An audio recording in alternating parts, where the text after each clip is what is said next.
All right, what's up, guys? It's OhioGameTalks back with another video. This is my Monday night Week 3 preview between the Washington Commanders and the Cincinnati Bengals from Paycor Stadium.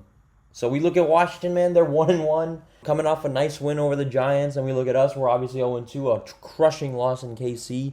Both these teams, I guess they look pretty okay coming into the week. I mean, obviously the records matter more than the performance and even in the loss. I mean, a moral victory is not a victory at the end of the day. So, that's what matters the most. But I think this should be a pretty good game, honestly, and I think that's gonna close out the week. I mean, there's a doubleheader on Monday night, and we start obviously a little bit later, so should be a good game. But let's look at us, man.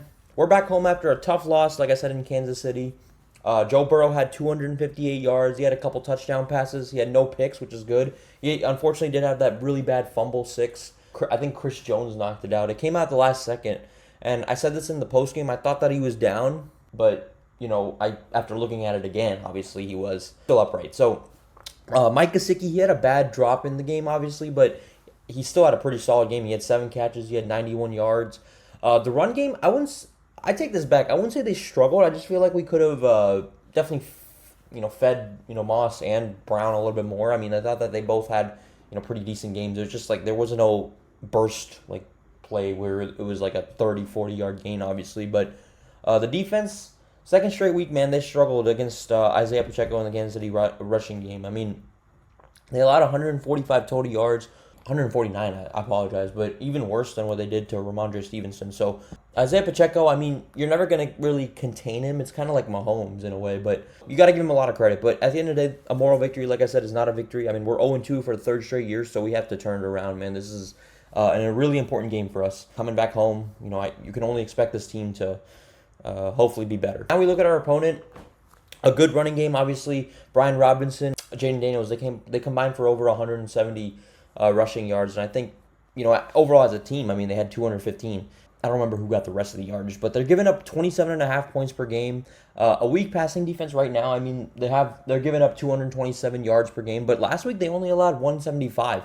So that just kind of shows Baker Mayfield and them did to in week 1. But Daniel Jones is Daniel Jones. I'm not high on him at all, but I mean, it kind of just it just speaks to how poorly they played week 1. But a good running game overall, man, and that's like I said, we gave up so many rushing yards on the ground. If I'm Washington, I would just establish the run early. Then we look at Jayden Daniels, though. He played pretty conservative. I mean, he had 226 total yards. He had no touchdowns, but he still played. I would say he played, he was more of the manager of the game. And, 7 field goals, no touchdowns, but, they outdid the Pittsburgh Steelers in week 1. Obviously, the Steelers had 6 field goals, and Washington had 7. So they look pretty good coming into this game, man. I think they're going to be hanging around in the NFC East for the entirety of the season. So I think that all they can really hope for is Jayden Daniels shows progress, and it looks like he's on track to do that. They look okay. I mean, they obviously have a better record than we do right now, but they look good last week. The defense played well. I think that our job is to just exploit the run game, man. But now we look at our keys to victory. Like I said, we protect Joe.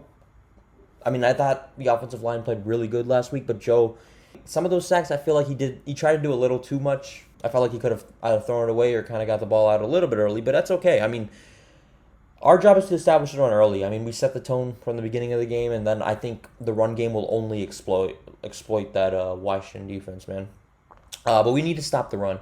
That is a big key, and I don't think we will. I mean, we're so thin on the D line. I mean, all the injuries we had last week. I don't know the status of Sheldon Rankins or anybody. I mean, I'm still waiting, but that's just the problem. For if Brian Robinson gets the ball, I mean, it's gonna be tough for that Bengals defense, man. I think that's gonna be a long night. If they continue to feed him, I think that they're gonna have to adjust. Finally, when we get into the red zone, we have to capitalize. I mean, we had, whether that be off turnovers, whether that be off being in the red zone, we have to capitalize. I mean, there was a couple times where we'd either get a field goal if we were in the red zone or we just not convert. I mean, when Cam Taylor-Britt had that amazing one-handed interception, I mean, we just went 3 and out immediately after, and that's just what we seem to do. It just feels like whenever we get a turnover, there's either a penalty that moves us back, a holding call or whatever, or we just don't convert. It goes 3 and out. So, we need to capitalize, man. That's just important, and that's the way we're going to win this game. If we don't capitalize, Washington's going to beat us. I mean, we have to. I mean, they're going to make mistakes. We're probably going to make mistakes, but it just comes down to who's being able to, take advantage of it more. So, lastly, this is most important, and this kind of depends on the health of T. I mean, if T is back, that should help Jamar Chase get the ball. If he's not back, we got to get him and the younger guys obviously involved. I mean, Yoshivach, he's having a good start to the year. Jermaine Burton had an amazing 47-yard bomb from Joe Burrow. So he looks like he's coming on the scene as well. So it's good that, we're getting some of the younger guys involved. Trenton Irwin's not having a good year so far, man. So, I mean, that's important to, and obviously continue to feed to Gesicki. I mean, he's a good, solid weapon out there. So it just comes down to that, man. I mean, if we can do these things, there's no reason why we can't win and get on the board with a W, man. At the end of the day, this team is aware of their position. 0-2 for the third straight year.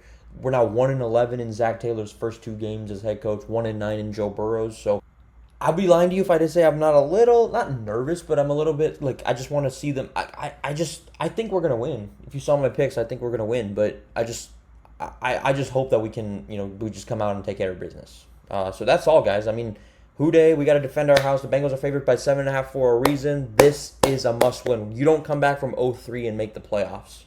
I'm sure there's been teams that have done that, teams that have come back from 0-3 and made the playoffs. I couldn't even tell you, but I don't remember. I mean, I know that the Steelers almost did in 2019. I think they started off 0-3, and then they obviously beat us on Monday night, and then they ended up getting an 8-8 record. But we shouldn't even be thinking about 0-3, man. We got to come here and take care of business against Washington.